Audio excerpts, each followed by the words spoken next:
Hi guys. Before we proceed to this video, we've got something very important to share with you. Neoliberalism, Inequality and Authoritarianism by Professor John V. Kofis is available for purchase. You can order it directly from the publisher Little French eBooks or through Amazon.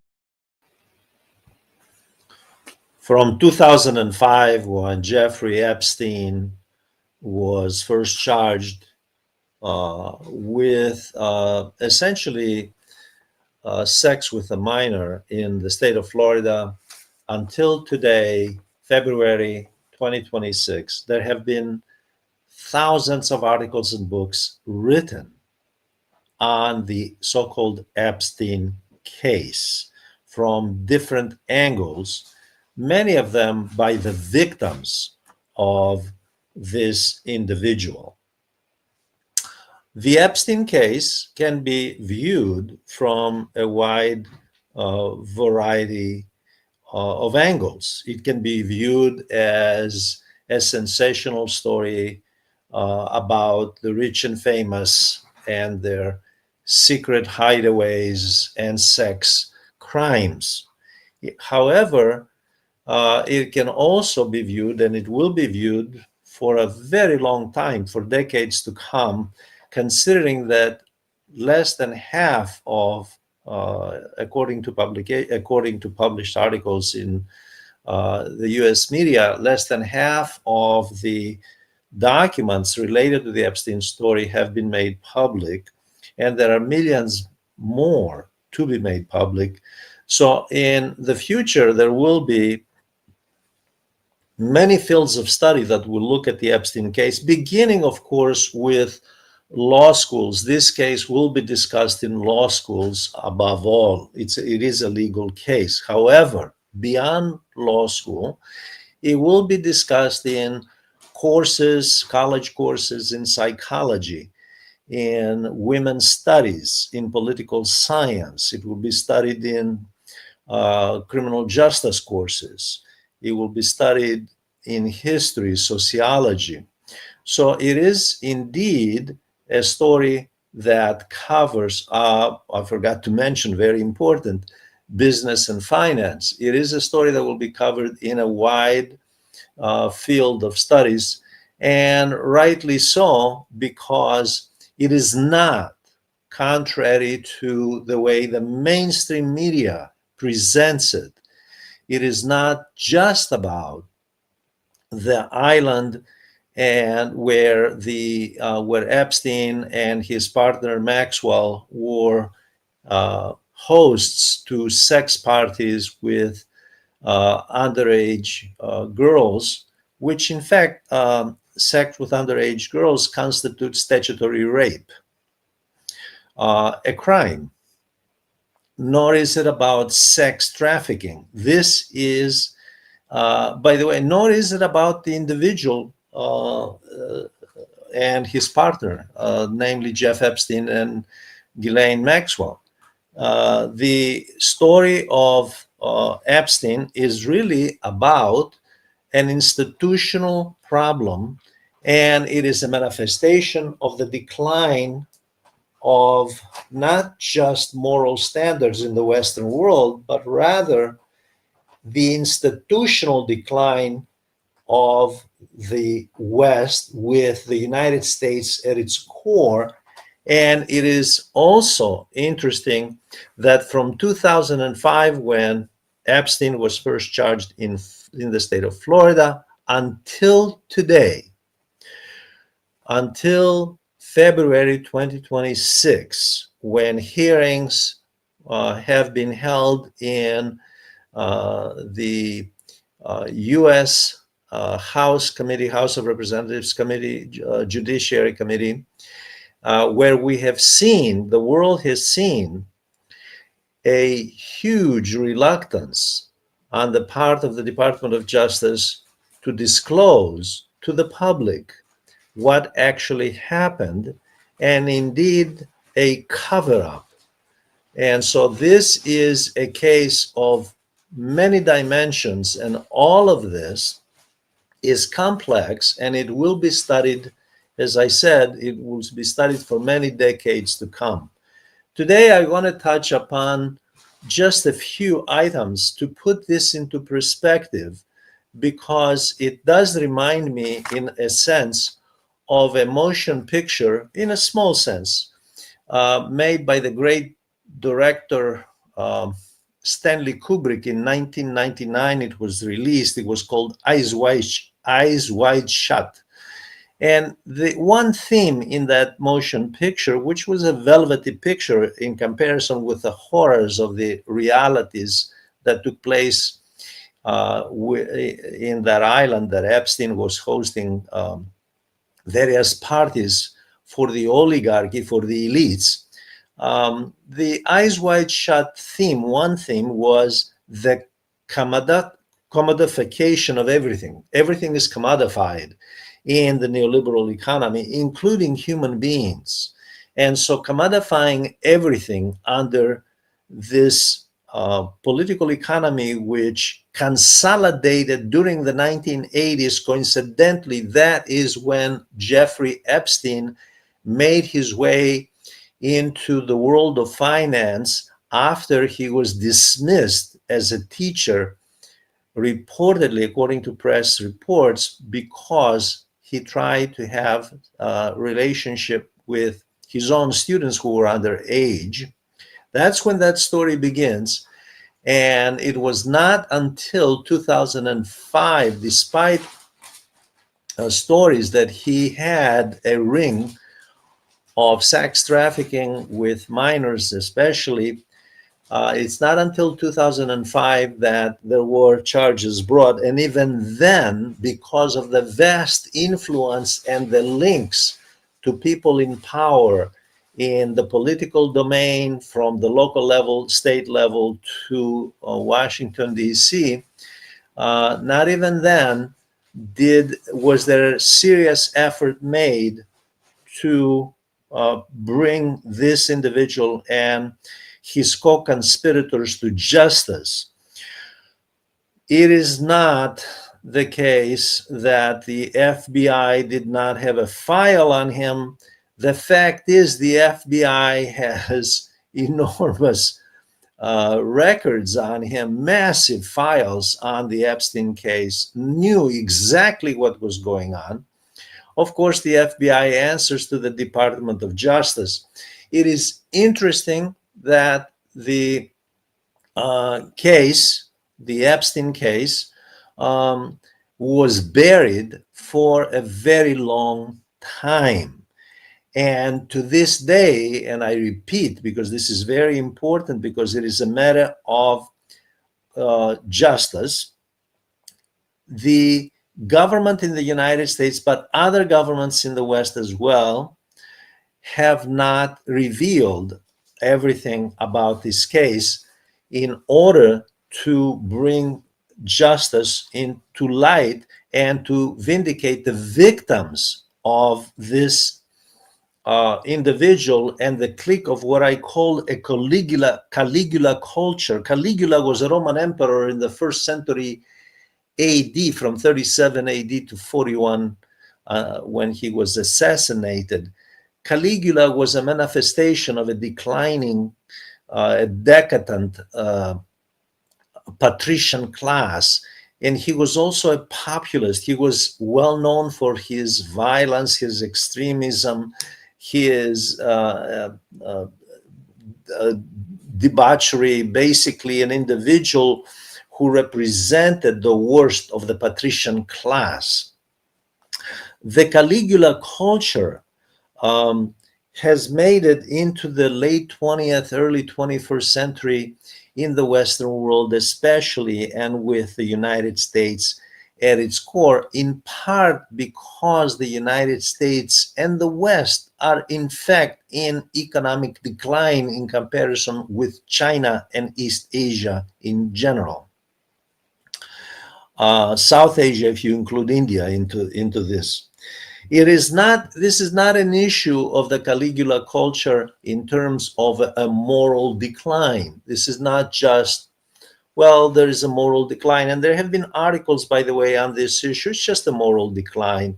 It is not a moral decline. This is an institutional decline. This is an issue of both public and private institutional decline. Now, it is interesting that it is also another dimension of this, and it has been brought out by some progressive news outlets in the Western world as well as in Asia. It is also an issue of hypocrisy, because on the one hand, both the Europeans, as well, the European governments as well as the United States, go after migrants and accuse them as being rapists and committing illegal acts and so forth, when in fact, for decades, for more than 2 decades, governments have sat on confidential information about illegal acts, which include child trafficking, sex trafficking, statutory rape by the Caligula oligarchy. That includes Americans as well as non-Americans, Europeans, Arabs, Israelis, others. And they have done nothing about it, while pointing to the migrant worker, for example, in the case of the United States, since this took place throughout 2025 and early 2026, it is the Latino worker who is the villain, rather than the oligarch in the Caligula culture around the Epstein case, despite the fact that we have documented evidence. Again, only half of the documents have been declassified by the Department of Justice, and many of them redacted. Only Congress can see the classified names on those. So to this day, there is an official cover-up. It's to protect the oligarchy from its crimes. While at the same time, I believe it was the New York Times that has published some figures, and they go into the billions, up to 80 billion, to hunt down Latino workers throughout the United States in the name of law and order for the working class, okay, while the Caligula oligarchy is above the law, escapes any legal scrutiny, and is protected by the political class. And up until recently, by the way, both. This is not an issue of liberals versus conservatives, right-wing versus centrists. This is an issue that transcends political parties. From 2005 to the present, Democrats and Republicans have come and gone in positions of authority. They protected the Caligula elite, the oligarchy, as Senator Sanders calls it, that was involved in illegal activities. And they happen to be everyone from corporate CEOs, major Wall Street figures, banks, corporations, major corporations, well-known names in the high-tech sector, social media, as well as politicians, as well as sports figures, as well as Hollywood executives, as well as celebrities. All of these protected while hunting down Latino workers whose only crime is that they are trying to survive. This is not to argue that there is no criminal activity among the working class, not at all. However, the high crimes are committed have been committed, documented so, by the Caligula oligarchy, because it has the means to commit such crimes and to cover them up. Now, on February 11th, 2026, Illinois Congressman Jesus Garcia on the House Judiciary Committee had the opportunity before him to ask questions and to make a statement to Attorney General Pam Bondi, who was testifying, and many people may know that did not go well, not just with Garcia, with any of the Democrats. I will just quote a couple of things he mentioned. This is the direct quote from Congressman Garcia from the state of Illinois. You, meaning Pam Bondi, are an instrument of Donald Trump's lawless authoritarian agenda. I'm glad the American people are seeing who you are.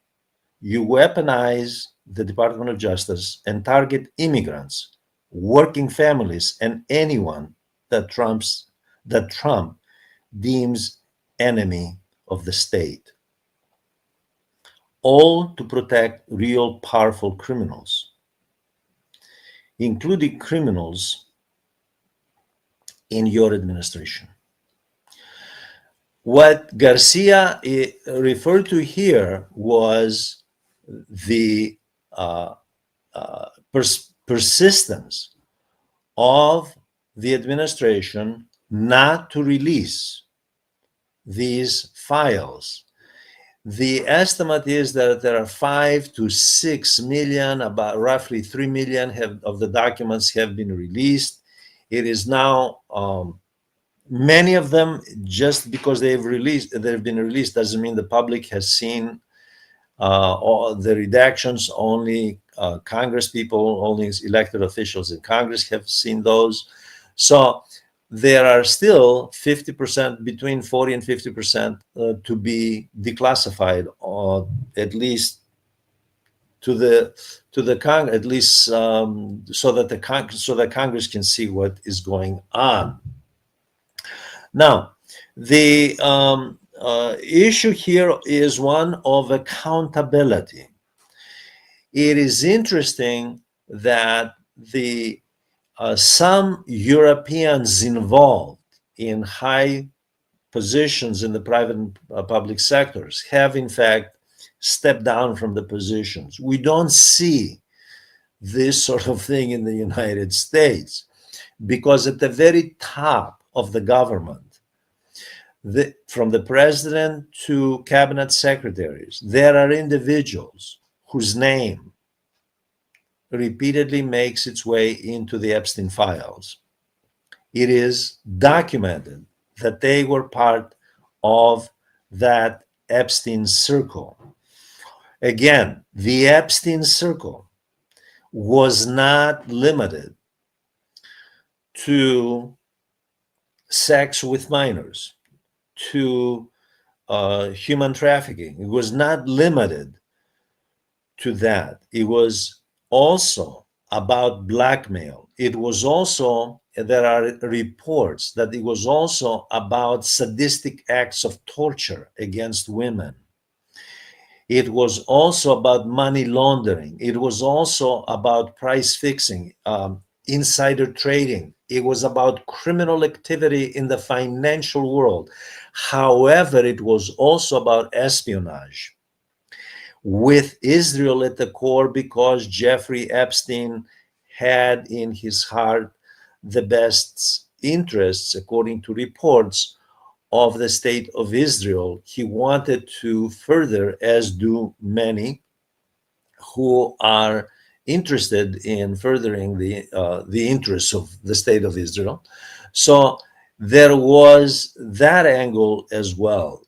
There were also connections with British intelligence through his partners, Maxwell's father. So this is also an issue that has elements to it of international intrigue, espionage, blackmail, and high finance. The culture, or the Caligula culture, as I call it, cover-up culture, a culture of hypocrisy that vilified working class, because throughout the neoliberal political economy from the 1980s to the present, from the Reagan era to the present, the corporate welfare state has been after the working class. And migrants and marginalized populations, especially, who are primarily in the working class, they're just workers. For them, the legal system, the criminal justice system applies very harshly. For the oligarchy, it does not. So this is also an issue of exposing the hypocrisy behind all these decades, behind the Epstein case. Top Wall Street firms were involved, from financial firms to banks. How do we know this? Hundreds of millions of dollars have been paid in fines as well by banks, by the way, Western banks, including major US banks, as well as to victims to settle these cases out of court. All along, it is interesting to say that the media treated this issue very carefully, not to touch upon certain figures. The question is, did the media know, as the FBI did, by the way, given its files on the Epstein case? They certainly had information, but they weren't looking. Even today, when they know, for example, the connection between the Epstein Caligula oligarchy and the state of Israel, they are still soft pedaling that angle. Although it is no secret that the state of Israel is a state that has been declared by the International Criminal Court a state that is an apartheid state, and the United Nations, by the way. So the media has played a role in this. The question is why? Because the media itself is an integral part of Wall Street, of the financial world. The idea that Epstein was doing this all along, this individual, by the way, who was a college dropout, who made connections with politicians, with media figures, with intelligentsia, with universities, with people that were very billionaires, that were very powerful, and he was catering to them not just by providing sex partners, but also catering in terms of connecting them to provide everything from loans and other services to money laundering operations. The evidence is still to be viewed. There have been articles published that indicate there is a lot more coming. The Department of Justice decision to declassify part of the Epstein files is not an accident. The part that they declassified was the most innocuous, although it's clearly that there is criminality that is exposed even in those files. The worst part has not been reclassified. And so that is an issue that will be coming up, assuming they declassify, if that ever comes to be. The question is, what does this tell us about the United States as a country of law and order, and the elites projecting themselves as the guardians of morality and law and order? What does this also say about religious organizations and religious leaders who have actually not said much about the oligarchy swimming in decadence and illegality and criminal activity while castigating um, undocumented workers, exactly as Congressman Garcia said. So, what we have here is an institutional blindness.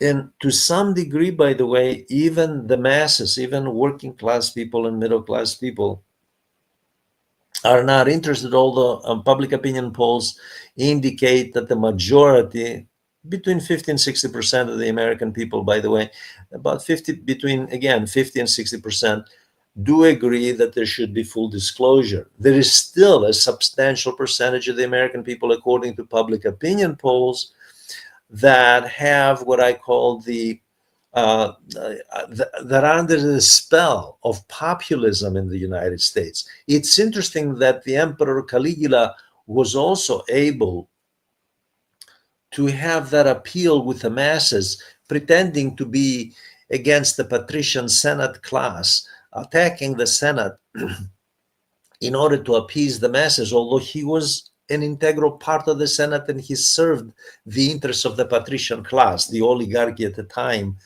2,000 years ago. So we have something analogous to this day. The the questions that have been asked by serious analysts on this is whether this should be trivialized and shoved to the side and focus only on certain individuals who were involved directly or indirectly, whether this is just some sensational story or whether this is a serious problem. And the reason for these questions is, of course, the solution is what is important. What is the solution given what happened? And how do we know? How does the world know that there are not others, not perhaps at the scale of Jeffrey Epstein and his partner Maxwell, but on a smaller scale? How do we know there aren't other rings like this, other Caligula oligarchy rings in existence right now? If the issue is just to go after individuals because it's the rotten apple theory, it's the bad apples theory. If you just eliminate the rotten apple, then you can save the system. Then we have a problem, because this actually is about the system. It is the system that gave rise to the late 20th century, early 21st century Caligula culture in the Western world. This would not have taken place had there been a system that was rigorous, that checked on the corruption, on the exploitation of women, on blackmail, on espionage, all of these things, on criminal activities, all of these things were made possible because government overlooked all of it.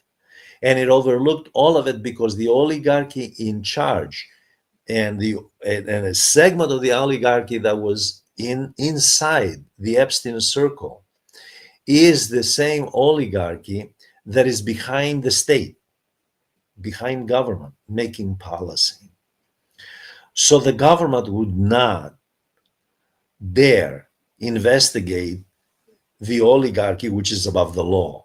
And that's what this case is. This is a case of the oligarchy operating above the law, exempting itself from the law that only applies to the Latino workers, to the dissidents who will not conform and accept the mythology that the oligarchy represents virtue and law and order, when in fact it is decadent and lawless, and it is the one that commits crimes that go unpunished.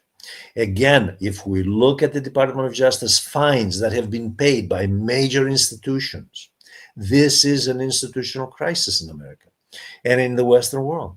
This is not about individual A. If we just eliminate that individual, then the whole thing will be fine. Because the system itself breeds Epsteins. I am not optimistic about where all of this is going because I don't believe that there will be anything but Band-Aid reform, Band-Aid approach to fixing this problem, and it will arise again in the future. And as I stated already, we have no way of knowing what else is happening because the state itself is engaged in this. The state itself is part of the problem. The systemic change option is the only option to root this out. The reformist option will not fix the problem. I thank you for listening. I ask you to ask questions, write comments, and join this channel, become subscribers to this channel. Thank you very much.